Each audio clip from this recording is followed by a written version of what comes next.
to play the shitty games that suck ass. He'd rather have a buffalo take a diarrhea dump in his ear. He'd rather eat the rotten asshole of a roadkill skunk and down it with beer. He's the angriest gamer you've ever heard. He's the angry Nintendo nerd. He's the angry Atari Sega nerd. He's the angry video game nerd.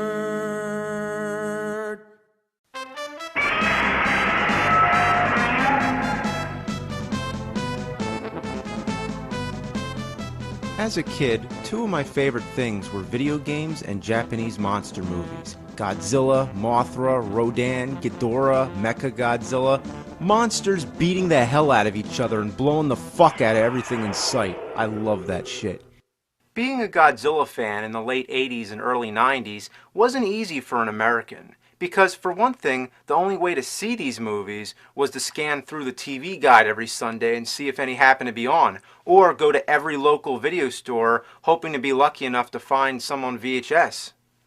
During my lifetime, there were only two Godzilla films released in theaters here in the United States, Godzilla 1985 and Godzilla 2000. The 1998 American version doesn't count.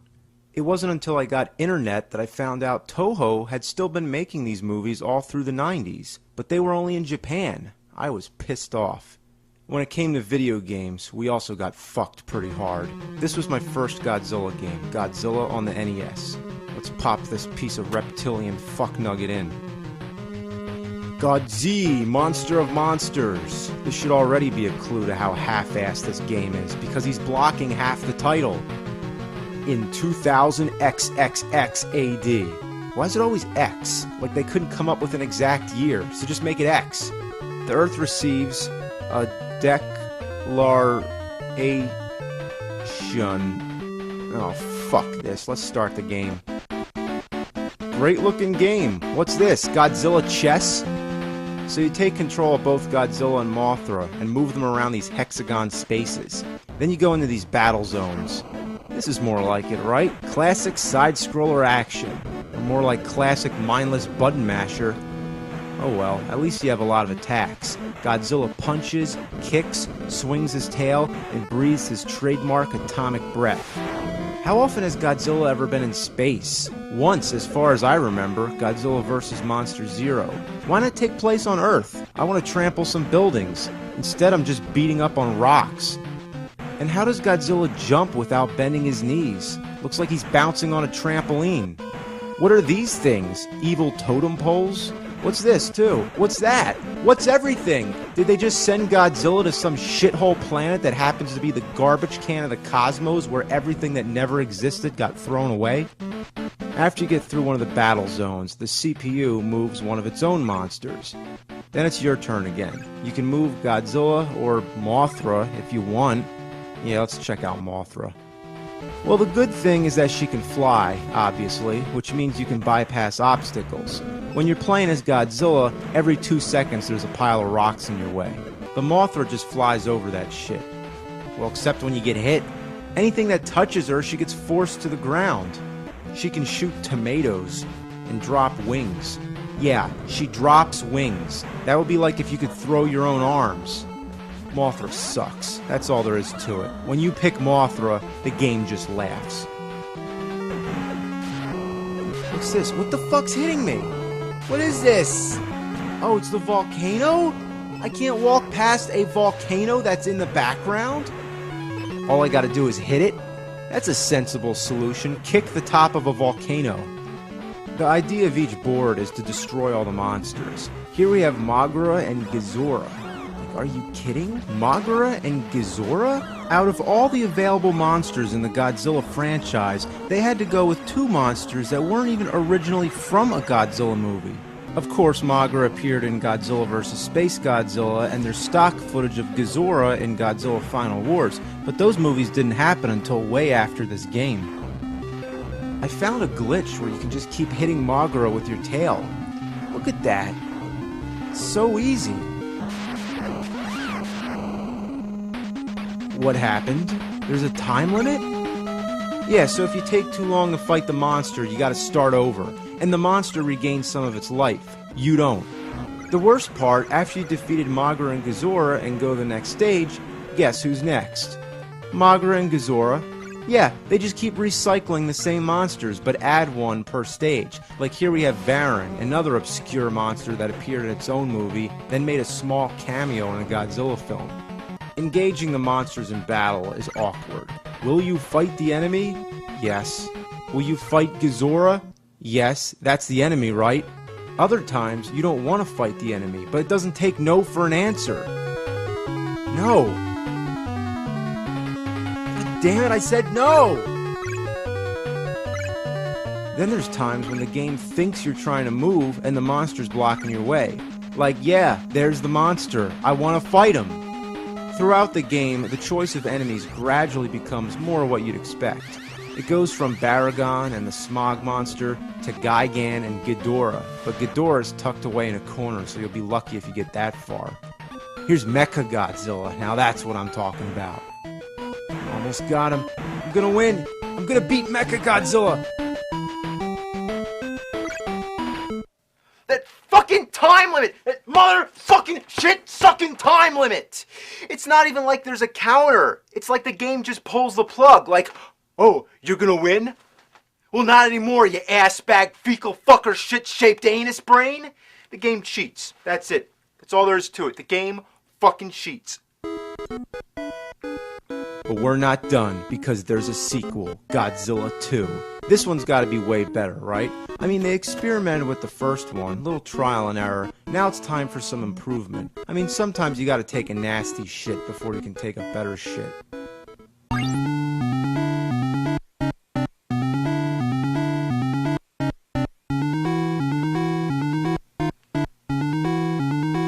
What is this? This doesn't even look like a Godzilla game. This is just as much of a Godzilla game as SimCity when the monster attacks. You don't even get to play as Godzilla. You're the military. You just move tanks and planes around like a fucking board game. When you go to battle mode, it sort of goes into an RPG style. You each take your turns attacking. Whether or not you hit or miss depends on the outcome of a slot machine. Yes, a fucking slot machine. I don't even understand how this whole thing works. But one thing for sure, you'll never be lucky enough to match up all three. You might do minimal damage at best, but the monsters keep regaining their energy. But not you! The music in this game is so horrible, they actually have an option to turn it off. But when you turn off the music, it turns off the sound effects too.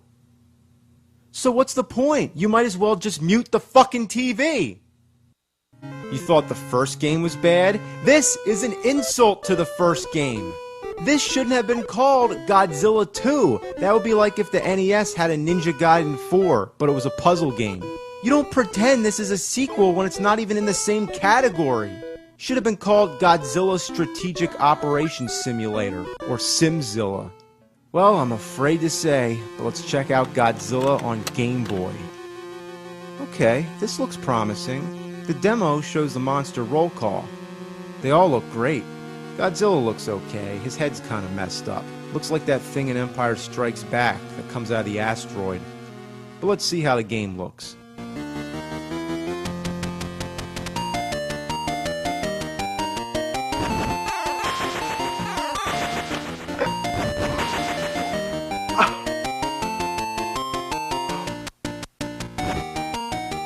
Are you fucking joking? Godzilla looks like the dragons from Bubble Bobble. You're going around climbing vines, pushing rocks, and hitting monsters with a boxing glove that Godzilla spits from his mouth. How could they do this to the king of the monsters? They might as well have Godzilla in a clown suit jumping on a pogo stick. I'm not even gonna waste my time with this shit. The best way to sum this up is to recite a very famous quote from William Shakespeare. Fuck it. Next up, moving over to Super Nintendo, we got Super Godzilla. Ooh, now we're bringing super into it. That means we're not playing around anymore. Time to get serious. Ooh, the year 1990X. They narrowed it down to the decades, so I guess they were a little more confident with the date on this one. The graphics are nice. It looks like what you'd expect in a Godzilla game. But the gameplay is a totally different story. You control Godzilla, who's represented by a blue dot on the map screen. The top of the screen is just for show. So playing as Godzilla, you'd want to be destroying buildings, right? Well, here, the buildings drain your health. That makes no sense. Godzilla destroys buildings all the time. That's what he's good at. That's like if Mike Tyson couldn't punch anybody without hurting his hand. When you engage the enemy monster, it goes to a battle screen. Now this looks like the Godzilla game I've been waiting for. But no, not quite. Because it's unlike any fighting game you've ever played.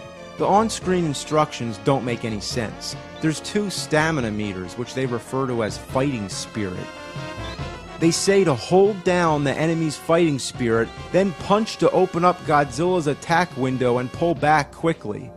So let me try to summarize. You get close to the enemy, you punch him, then you go back and hit L and R to choose an attack.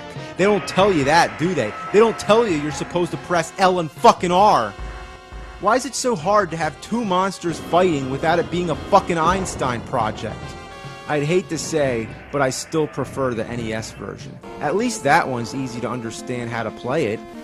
By this time, I gave up on Godzilla games. If they couldn't get it right on Super Nintendo, then all hope was gone. My wish was just to have a traditional tournament fighter featuring all the Godzilla monsters. Well, my wish was half granted. The Godzilla game of my dreams was actually made, but only released in Japan, which means we're going to have to play it on the Super Famicom. It's called Godzilla Kaiju Daikisen. It's bittersweet to finally play this. Today, it's nothing special, but back then, I would have loved it. It has most of the monsters you know from the movies. They all have special moves, the backgrounds are recognizable, and the music is there. It's fucking Godzilla. But the whole tragedy of this, and what I'll never forget, is that Nintendo Power teased me with this game. Issue 72, May 1995. Coming soon, Godzilla, Destroy All Monsters. When I saw this page, I shit my pants. A Godzilla tournament fighter? Oh my god, I can't wait to play this. Never again was it mentioned, and never could I find it in stores. Only in Japan, only in Japan. 15 years later, I'm still pissed. All I wanted was a great Godzilla game, but my childhood passed me by, and I never got it. But nowadays, there's plenty of Godzilla games. Godzilla Destroy All Monsters Melee, Godzilla Save the Earth, Godzilla Unleashed. This is after my time. I don't know anything about this here PlayStation 2 and Xbox shit. But I'm gonna give it a try. Monster Fight!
Why couldn't I have those games when I was a kid? God damn it, I was born too fucking early. Instead, I have to grow up with these miserable pieces of shit fucking anal jugs. These games suck Baragon's sweaty ball sack. I'd rather get an electric shock from sucking Mechagodzilla's mechanical wiener. These games are shit, drizzling out of the smog monster's rancid putrid a-hole. And then being swallowed and barfed up by Anguirus while I lay on his spikes getting Gigan's buzzsaw up my ass, while Desodroya dumps his diabolical diarrhea all over my face. Man, it's just a bunch of fuck. It's a pile of cunt. fuck, shit, fuck, cunt, fuck. God damn it. I just said fuck from the bottom of my heart, and I said every curse that there is. There's nothing left. So you know what? Somebody's got to invent a new curse word. I think I got it. This game, these fucking games are... Oh yeah, it's that bad.